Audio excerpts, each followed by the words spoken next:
Welcome to Texas Today. I'm Cleo Green. Every piece of jewelry or accessory has its own story, and some become legends. Known for its iconic silver-studded saddles and belt buckles worn by Hollywood stars and rodeo legends, Edward H. Bohlin turned craftsmanship into a legacy, founding the Bohlin Company. Today, that legacy lives on in every cowboy, dreamer, and trailblazer proud to wear the West.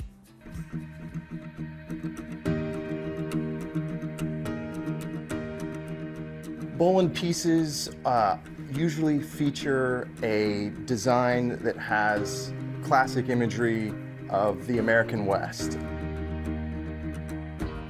Bohlin was inspired by the wildlife of the incredible vistas that he saw when he came to this country. There's the longhorn, there's a bucking horse, and then there's all of that intricate engraving that's behind it. That's usually the hallmark of a Bohlin piece. Ed's philosophy was high quality merchandise that lasts forever. And that's what comes to my mind, and we create that today. Everything that Ed did was made with sterling silver and 14 or 18 or 12 karat gold. We still use the same materials. We've added a lot of precious stones to it, but we only use high quality metal. We don't use anything else. The traditional finish was a high polished finish, but we've kind of gone to a vintage patina look that corresponds with, when you think of this brand and think of these historic pieces, some of them want them to look old right off the bat. And so we've done something like that. Another finish that we've released that's a little bit more modern is like a hammered texture, but we always try to balance that with a classic historic element. So whether that's an image or if there's a background dye that we use, you have some of the old and then you have something that's a little bit new. We want Ed Bohlin to have a piece in each thing that we make today. And you know you have to make and create new designs. So we have the 1938 catalog that we use, which is a working piece that we use. We use the Saddle Makers to the Stars book, which was produced by the Autry Museum in 1995. And it has all these visual imagery, and then we try to take little pieces and create new stuff, again with the precious metal only. It's the American dream. He was born in Sweden. He wanted to be a silversmith and no one would hire him. So he wound up going to the Buffalo Bill Cody show, and at the end of the show, he went to Buffalo Bill and asked him if he could be a cowboy, if he would give him a job. And Buffalo Bill said, "Sure, kid, you come to Wyoming and I'll get you a job." And 2.5 years later, Ed did exactly that. He was a visionary. He was a man with a dream, and he didn't want to give up on it. And so he followed through. He came to this country and he did whatever it took to make it. He became a working ranch cowboy, became a federal stagecoach driver. He would do rope tricks outside of his store to get people to come in after he was done. And that carried him into vaudeville with some of the actors from the Buffalo Bill show that wintered in Cody.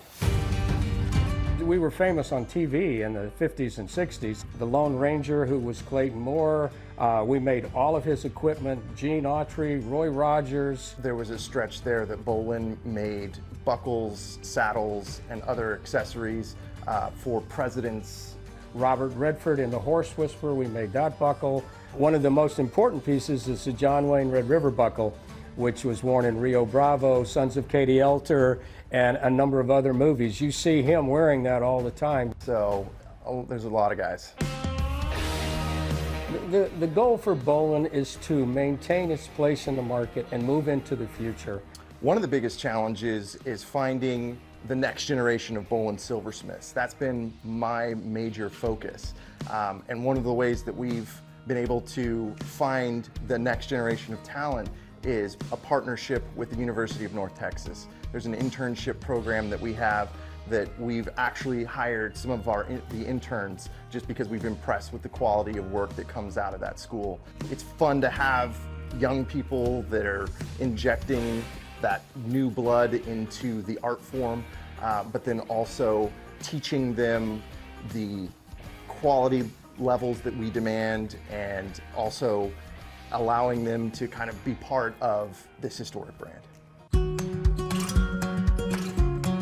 It's an honor to be part of this brand, to be able to make something that matters to people. A lot of what we do is custom and features someone's brand or logo, or it'll feature their initials, and it's something that's meaningful. The West was a very important time in history, and I think it's not a geographic location, I think it's a mental thing, because if you want a better quality of life and you want to do what it takes to get there, in a way that's what the West represented, because you could go where there was nothing and make something. And so we have that tie-in, plus it's made out of precious metal.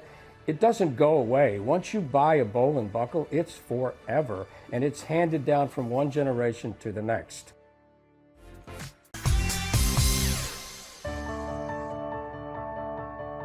Whenever we create a new piece, it's something that we want to combine those traditional elements with something that's new. When we get an order, the first thing we do is we write it down, it goes into the back, and the back has a station where they used the 1938 catalog as a reference guide. We're still using the original numbers on the dies from 1938, and then it's called a kit. The base of it, which is what we call the blank, and we punch that or press it or saw it, and then the imagery is done with a 100-ton press, and we'll press the images. It goes in a bag, then it goes to the silversmith. The silversmith saws it out, shapes it, solders it together, and then it goes to a polishing, then it goes to the engraver, and from the engraver it goes back to the finishing room, and then it's ready to go. So this is a piece of 14 gauge, and this is what we make the base plate, or what we call the blank. So this is a drop hammer. This was made in 1930. This is a piece of equipment that's 95 years old, and this one's over 100 years old. And this is the original equipment that we used to make Roy Rogers diamond half diamond belt. So I'm going to put this piece of 14 gauge silver into this machine, and then I'm going to hit these buttons. There we go. All right. So that kicks the blank through the cutter. And so this is the blank, and this goes to the next stage. So if you see a white number on this die, it correlates with the 1938 catalog. If you see a yellow number at the bottom, it's pre-1930. And if you see a red impression on the die, it's original die that was done by Ed Bohlin. So we have them all marked with red. I only have 5 of them. This is the image of Don Nesbitt, who's a world champion steer wrestler in 1932. This is a really cool image. We call it the crow hopper because all 4 feet are off the ground, and that's unusual when a bucking horse does that. And so we're using this, and then we're going to incorporate this flower right here. This is a flower off of Roy Rogers buckle. And we're going to take and cut the flowers off of it, and we're going to mount 4 flowers, and it's on a small trophy buckle designed for a lady. The design of the buckle came from my wife, which is kind of cool. So this is a custom order. This is what it looks like. He sits down and he saws it out. Filigree is the highest form of silver work. To filigree something, or to cut something out like this, he's drilling holes with a flex shaft because he has to disconnect the saw blade, feed it up through the hole, reconnect it, cut that section out, and then disconnect the saw blade, and do that in every section that he wants to cut out. This is what handmade means. There's 3 materials. There's silver, there's gold, and there's nickel. We use nickel wire for the swinger and the attachment because there's so much pressure on those 2 pieces. Silver is soft, it would bend. When you create pieces that have multiple levels, we use different temperatures of solder. So this is a hard solder that he's using. The next one is a medium solder, and then we have a soft solder. So as it builds up, you can solder on top of what you've done already without making the bottom let go. And that's it. what he's doing is creating a 3D level with that engraving tool that eventually will hold the patina, or the black magic. It's a chemical that we put over and turn the whole thing black, and then we polish off the top, and it leaves the darkened areas low-lying. Is what gives it your highlights. So the top is bright and the bottom is dark, and it makes it jump, and you can see clearly all the engraving. It's two-handed motion, you see. He's holding the instrument in his right hand, and his left hand is turning it. That swivels 360 degrees. It's called black magic. So we're painting the hallmark so that when we go over it, it'll darken the area, it'll be easy to see.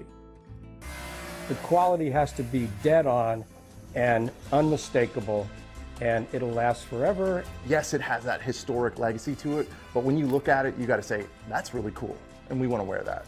We're very happy to hear that. For me, what success looks like, there was a time period when Bohlin was alive that almost everyone knew who he was and what he did, and he was worn by the most influential people. And my goal, my vision, is to continue to try to achieve that status for us. You know, sometimes he says we're the best kept secret, and we don't want to be a secret. Discover the rich legacy of the American West online at BohlinMade.com. Here, you can explore the history of Bohlin and shop from their exclusive, timeless collections.